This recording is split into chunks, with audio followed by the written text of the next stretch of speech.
The movie opens in the middle of icy mountains and the darkness of night. A woman, Sarah, is being chased through the snows of Norway. She hides behind trees, runs across the snowy rocks, but to no avail. She is ultimately cornered and eaten by zombies that pop up out of nowhere, dressed in World War II Nazi uniforms. 7 students on Easter vacation arrive at a small cabin near Oxford. The cabin is owned by Sarah, Vegard's girlfriend. The group is baffled by Sarah's decision to cross the mountains by herself, showing that they are unaware of what has happened to her. The group seems to be having fun during their stay. They go riding on snowmobiles, play cards near the hearth, and have intense bouts of Twister. They begin drinking and partying. When Liv takes a break, she is outside to relieve herself when she encounters strange hustling from the bushes. Everyone thinks it's an animal, but it's a mysterious hiker. He calls himself the Wanderer. They all sit down for a coffee when the hiker gets to know that Sarah chose to come on her own through the region,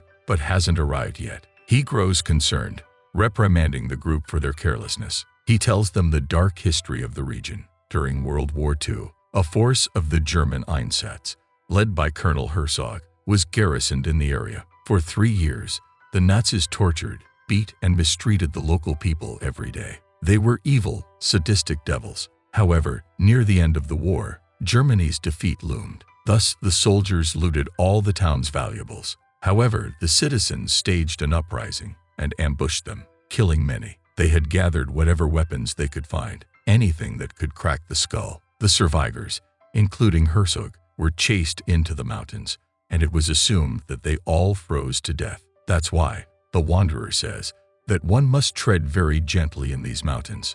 They do not want to awaken evil. Of course, the group decides to make a joke of it all. Sighing, the hiker exits, not before leaving another warning about the mountains. Soon, he then continues on his way. That night, Vegard wakes to a figure placing something beneath the floorboards of the cabin. He calls out, believing it to be Sarah, but it leaves. Tense music builds. Vegard follows the figure outside only to find Sarah staring at him intensely, her face drenched in blood. Vegard suddenly jolts awake in his bed, thankful that it was nothing but a dream. If only he knew. Meanwhile, the hiker has set up camp in the mountains and is eating dinner when he is disturbed by a noise outside. He goes out to investigate, warning the unknown that he has a weapon. That warning would have scared any human, but not the entity that looms in the snow. A zombie dashes past him, and the Wanderer chokes on his blood. His throat has been slashed. If that wasn't enough, the zombie returns, only to butcher the hiker to his death. The next morning, Vegard goes out looking for Sarah, saying that he has a strange tightness in his chest, a feeling that something is wrong. Drifting across the mountains on his snowmobile, Vegard is petrified to discover the Wanderer's body, his very dead, blue-faced, bloody body. Concerned, he follows a trail of bloody footprints, searching the area for Sarah. Unfortunately, he ends up collapsing under the snow and into a strange cave. He is rightfully knocked unconscious. After sunset, back in the cabin, Erland finds an old wooden box filled with valuables and golden trinkets. They celebrate their fortune and glory, but Martin stops them, asking to at least wait until Vegard and Sarah arrive. Loud music blares, and their party continues, and one of them, Liv, pockets a gold coin, only to sneak it in Erland's pants. They eventually return the rest of the treasure to the box. Soon after, Erland goes to the outhouse, unaware of the coin that drops out of his pocket and onto the ground. Quite grossly, Erland is sitting there, relieving himself when Chris comes close and seduces him. We get a glimpse of a disfigured zombie hand picking up the gold coin, only to cut back to Chris and Erland doing the deed in the outhouse. Afterwards, Erland returns to the cabin and drops a gold coin. He is all smug when his friends inquire why it took him so long, but we soon cut back to the outhouse. Chris has been ambushed by a zombie, her screams unheard due to the loud music. She is brutally murdered. Hannah and Martin are concerned because Chris hasn't returned. The others, just like before, make a joke of the situation and think that Chris probably passed out because she was drunk. They leave the cabin to look for her, a single gun in hand, and find Sarah's rucksack buried in the snow. Not finding Chris anywhere, they return to the cabin, and this time, the concern is shared by everyone. Sadly, the situation was only going to escalate from that point on. Upon returning to the cabin, they are attacked. zombie hands break through the wooden walls, and the hysterics continue to skyrocket. Martin glances at a ring on the zombie and discovers that they are Nazis. Woefully, the hands catch Erland. His face is ripped apart from his eyes as his brain spills onto the floor. He died trying to defend the cabin, and his blood covers the wood. Aghast, the others secure the building. They have no way to escape because 1. Only Vegard knows the way around, and 2. The zombies lurk everywhere. Elsewhere, next morning, Vegard wakes up in the cave. He roams around and discovers German firearms and helmets. He is undeterred by almost all of it until he hears a growl in the distance. He continues on ahead, and nothing could have prepared him for what he saw next. There lay Sarah's severed head beside a Nazi flag. No time to mourn his beloved girl, however. Vegard is attacked. He is thrown onto the surface, where he is confronted by a zombie.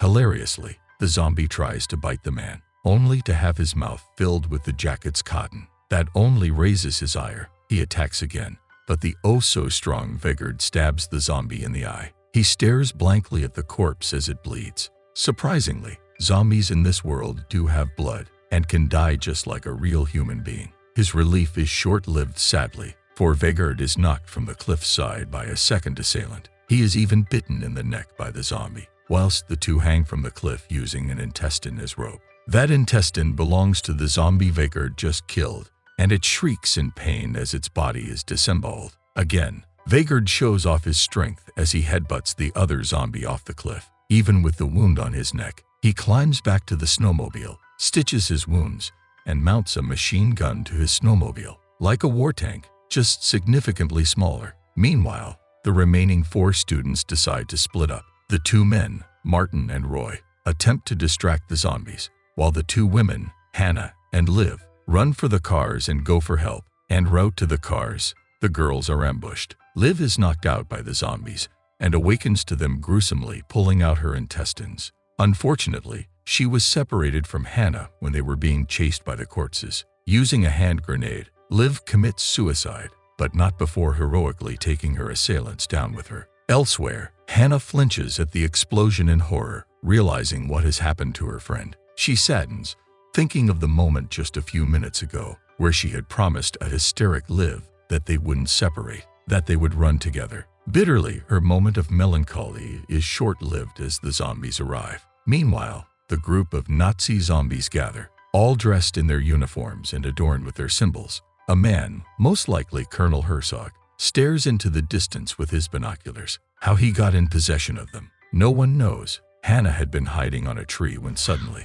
the croaks of a crow nearby signal to the zombies that she is nearby. 2 of the corpses, one in uniform and the other in a white, forensic onesie, clamber on top of the tree she sits on. Bravely, she jumps and stabs the one in the uniform with a broken branch. Again, using her brains, she leads the onesie zombie to a cliff edge and jumps up and down in hopes to break the ice. Her smartness bears fruit as the ice breaks, and both of them fall over the edge together. The pair survive to everyone's confusion, because a fall that deep is mostly fatal. But this is fiction, so we won't question it further. It makes up for another fearless Hannah moment anyway. To elaborate, the zombie is buried in the snow with his sneering head popping out. Being the one with power in this situation, Hannah bashes a rock against his head, killing him. Concurrently, Martin and Roy accidentally set fire to the cabin with Molotov cocktails. They escape and arm themselves. Gallant music blares as they face an army of zombies, just like Jon Snow in that one Game of Thrones episode. However, the zombies keep coming, and they are being swarmed. As their hope to survive dwindles, a bloody Vegard makes a heroic entrance on his snowmobile, or mini war tank. The glorious music continues as he kills multiple with his machine gun, even crushing a couple under his snowmobile engine. A moment of calm descends as Martin and Vegard share what happened to each other. Alas, they should have realized that it was just the calm before the storm. As his back is turned, Vegard is caught by numerous Nazis as they hold him aloft, grotesquely ripping his limbs apart. Raging, Martin repeatedly stabs those corpses in front of him and the single one behind him. Unfortunately, the one behind him wasn't a zombie, it was Hannah. Martin accidentally kills Hannah and sits there traumatized. Herzog arrives, growling like an animal and leading another group of zombies. They attack and thankfully, Martin comes out of his reverie. This isn't the time to mourn. He shoots at many of them, but is bitten on the arm. To avoid becoming infected, he cuts off his arm with a chainsaw. After killing the remaining undead, Martin and Roy attack Herzog, who calls upon hundreds of zombies that rise from under the snow. Whilst running from their attackers, Roy is hit in the head by a hammer, disemboweled by a tree branch, and killed by Herzog, who proceeds to retrieve a watch from his pocket. Turns out Roy sneaked in a trinket from that box they found in the cabin. Martin realizes the zombies' intent and retrieves the box from the ruined cabin. He returns the box to Herzog and escapes to the car. The film ends amidst the sounds of serene piano tunes, which soon turn sinister, for Martin has just discovered something in his pocket, a gold coin. He takes the name of God, just as Herzog smashes the window of the car.